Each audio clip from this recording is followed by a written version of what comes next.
Well, greetings to you, the other side of the pond, and a great pleasure to talk to you. I'm an old geezer now, as you can see. I'm getting old, but I wasn't always old.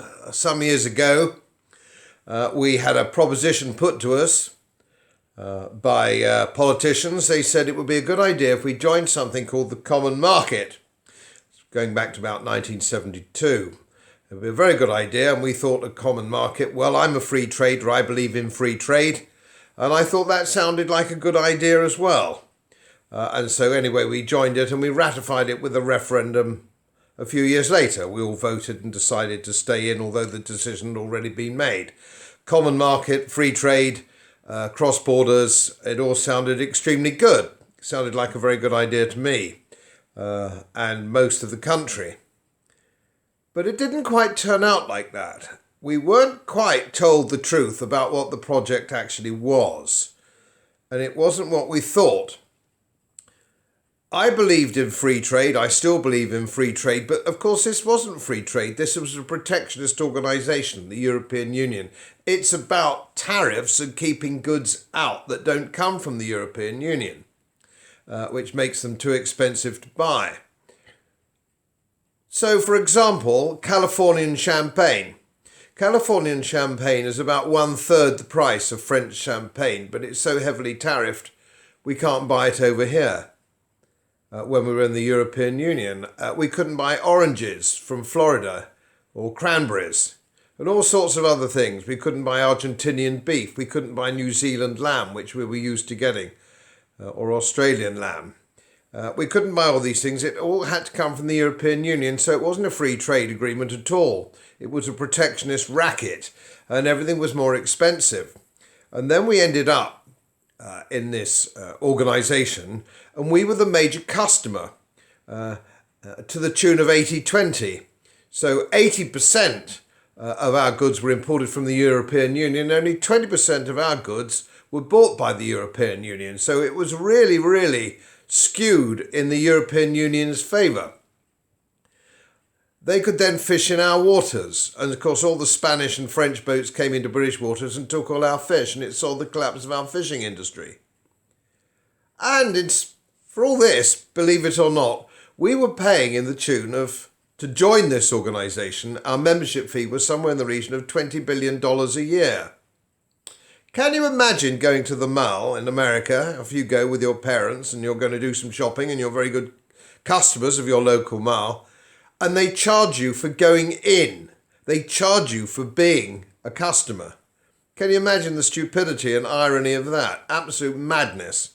But the penny took some time to drop. It was years before we suddenly realised we were getting a really rotten deal out of this. So from a trade perspective, it was hopeless. But you know, we didn't leave just because of trade. Trade wasn't why we left. When we voted years and years, 40 and 50 years later, we voted in 2016 to leave. We had a big referendum, and in spite of all the politicians and all the media and the press telling us that we needed to stay, the British people had had enough and they said, no, we're not going to. So we decided to leave, and we have now left. Incidentally, and not a very good deal, but that's another story and a little bit more complex. Now, here's the funny thing. In 2016, we were in pretty much the same position as you were, or your forefathers, the American colonists, were in 1776. When you suddenly found that you were paying taxes, you weren't getting a vote, you had no control over anything at all, and you got fed up with it and decided you didn't want to become part, or didn't remain part of the British Empire.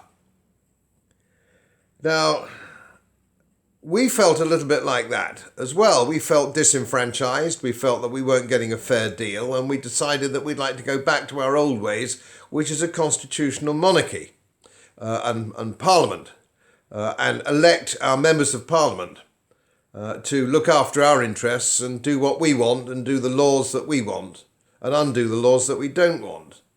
Now, that wasn't how the European Union works at all, and it isn't how it works. The European Union is a very centralised superstate it has the laws made by bureaucracy, government employees, civil servants, whatever you call them in America. They're not elected by anybody in the European Union. They just make the laws. And they have a different legal system. They have something called the Napoleonic Code. That tells you what you can do, not what you can't. And of course, over there in America, you're just like us. We have a system of common law derived from Magna Carta, an Anglo-Saxon law, where we are told what we can't do, not what we can, which means we're used to having a few rules and regulations which we abide by, not thousands and thousands telling us what we can do. That isn't freedom as Americans and British understand it. We like to feel that we're free as far as we can, and give you an example of that in your home, in your family. Your system and our system of law, I expect your parents say, look, your bedroom is your bedroom. That's your space. Okay, that's your space. There'll be a few rules and regulations, won't there? No, loud music, no. Lights out at 10 o'clock or whatever it is. They'll give you a few rules and regulations, but generally speaking, they will acknowledge that that's your space. That isn't how the European Union works at all. They tell you what you can do in that room. You get the difference here. So, for example, there's no rule under Anglo-Saxon or English law or the Bill of Rights or your constitution to say when you're in your room, you can't scratch your ear with your right hand like that. All right? Well, you see, that would be illegal under European law because it has to be a law to say that you can do that. All right? So it's very legalistic. And thousands of rules and regulations were coming out from unelected bureaucrats every year. And that's something the British just aren't used to. And we got fed up with it and we decided to leave, just as you did, just as the Americans did in 1776. You decided to leave. You wanted to go your own way, make your own laws. Now, funnily enough, one of the reasons that you did that, because you weren't getting the protection of something called the Bill of Rights, the 1688 Bill of Rights that we have over here, which is the cornerstone of our law after Magna Carta. And of course, as you know, Magna Carta, you have a fair copy in Washington because your legal system is built very much along the same lines. It's a very good system. You decided to make a constitution to actually enshrine those privileges and those laws and that freedom into one document. We didn't do that. We have a slightly different system, but the principles are exactly the same. And let me tell you one thing, that your constitution is one of the finest and cleverest documents that's ever been written by mankind. And the men who wrote it were extremely wise. And you want to cling on to that constitution because it's there for everyone. So for every one of you American citizens, it's there for you to protect you. And is to protect you from anybody who wants to take away that freedom. And plenty of people do. Don't make the mistake of thinking that because you've got freedom, that stays. Once you've got your freedom, it stays. Freedom is a commodity you have to fight for all the time. You have to really fight for it because somebody always wants to take it away.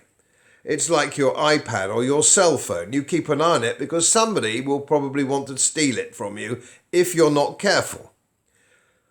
I'm not suggesting that that's your classmates, of course, but if you leave it around in the mall or on a cafe or something like that, that can happen. So you watch out for your own stuff. You have to watch out for freedom in just the same way, believe me. There's always somebody who wants to take it away from you.